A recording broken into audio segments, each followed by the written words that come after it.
بسم الله الرحمن الرحيم. الخبيثات للخبيثين والخبيثون للخبيثات والطيبات للطيبين والطيبون للطيبات أولئك مبرؤون مما يقولون لهم مغفرة ورزق كريم. سورہ النور آیت نمبر 26۔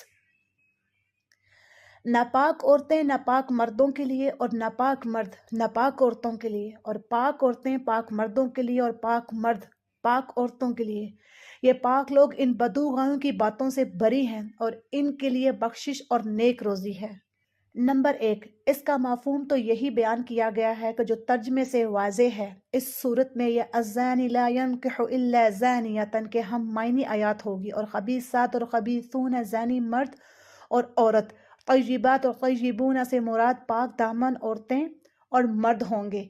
دوسرے معنی اس کے لیے ناپاک باتیں ناپاک مردوں کے لیے اور ناپاک مرد ناپاک باتوں کے لیے ہیں، اور پاکیزہ باتیں پاکیزہ مردوں کے لیے اور پاکیزہ مرد پاکیزہ باتوں کے لیے ہے۔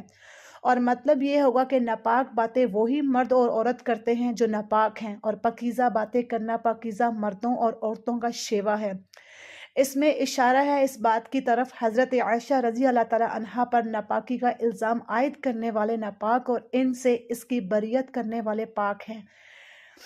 نمبر 2، اس سے مراد جنت کی روزی ہے جو اہل ایمان کو نصیب ہوگی۔